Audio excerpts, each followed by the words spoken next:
Nos trasladamos ahora al norte de Italia, a la ciudad de Milán, donde un personaje llamado Francesco Sforza, otro condottiero que luchó al lado de varios príncipes en diversas alianzas, se erigió a partir de 1447 duque de Milán. Labor que realizó, es decir, el gobierno de esta ciudad, con eficacia hasta su muerte en 1462. Durante su gobierno se modernizó la ciudad y el ducado con el aporte de diversos artistas que fueron llamados por él. Su corte se convirtió así en un centro cultural del Renacimiento y la población de Milán le tuvo mucho aprecio. Entre las obras más importantes realizadas durante su gobierno están la remodelación del Castillo Sforza y el Hospital Mayor. Ambas obras le fueron encomendadas a un destacado artista florentino que acudió a Milán llamado por Francesco, llamado Antonio di Pietro Averlino, cuyo sobrenombre Filarete es con el que ha pasado a la historia. Filarete, que ya por ese entonces era un hombre maduro, pues había nacido alrededor de 1400, su apelativo se origina del griego y quiere decir amigo de la virtud, Philos Arete. Este destacado hombre del Renacimiento nació en la ciudad de Florencia y murió en la ciudad de Roma en 1469. Su formación fue como escultor en el taller de Lorenzo Ghiberti, del cual pasó a trabajar para diversos mecenas florentinos, luego en Roma y en Venecia. Alrededor de 1455 o 1456 llegó a Milán llamado por Francesco Sforza para hacerse cargo de diversas obras en la ciudad. Ya en Milán escribió un tratado de arquitectura en 25 volúmenes, terminado en 1465 y que tuvo mucha difusión en el Renacimiento, aunque nunca se hizo una edición en imprenta y las copias que circulaban eran manuscritas. Este fue el primer tratado de arquitectura que contenía ilustraciones, todas hechas por el propio Filarete. En este divulga las ideas del Renacimiento florentino y hace varias críticas al gótico.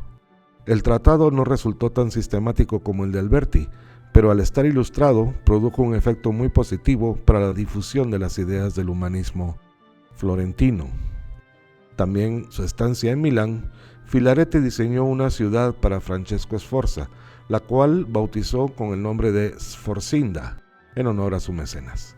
Esta ciudad ideal, conformada bajo un esquema radial, con una serie de palacios en su centro y amurallada en forma poligonal, fue la primera de una serie de ciudades ideales diseñadas en el Renacimiento por varios teóricos y artistas. Ninguna de ellas se llegó a construir, por lo que solo quedaron como ejercicios intelectuales. Esta ciudad Sforcinda tenía 8 puertas y 8 grandes torres en cada uno de los bastiones que formaban los ángulos de la muralla externa. Las calles iban en forma radial a cada una de las puertas y las torres. Filarete realizó varios trabajos para Francesco Sforza en Milán, destacan 2, la torre de Filarete en el Castello Sforza y el Hospital Mayor.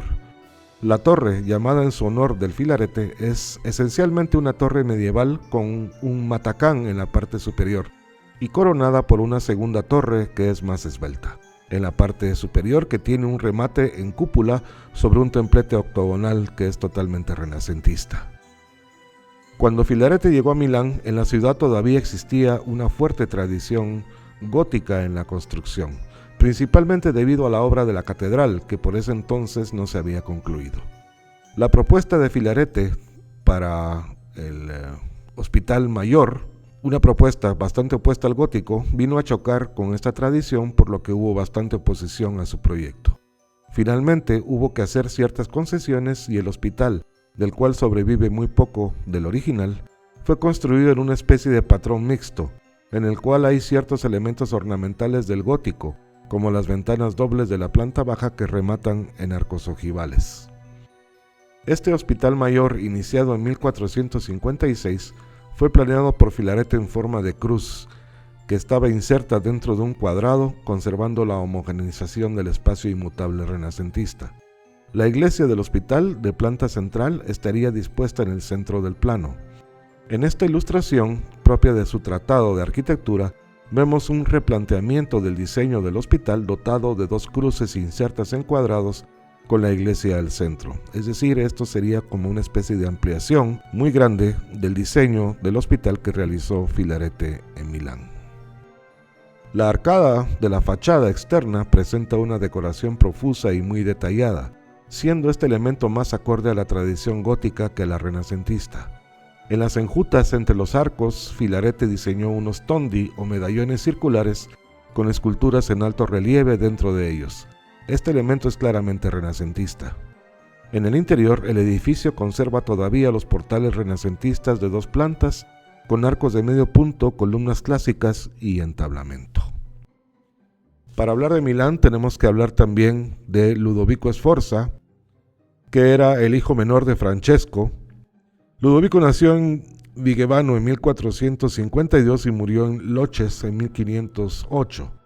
Él fue llamado Il Moro durante su tiempo.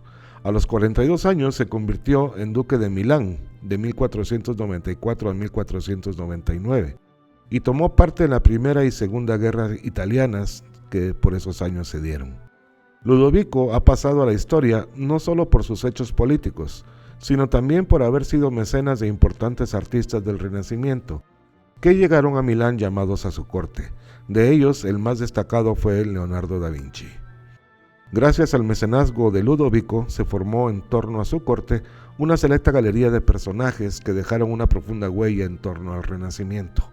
Durante este periodo, que se inició en la década de 1480 y perduró hasta 1499, cuando los franceses invadieron Milán, la ciudad se convirtió en el principal foco del arte renacentista, desplazando incluso a Florencia.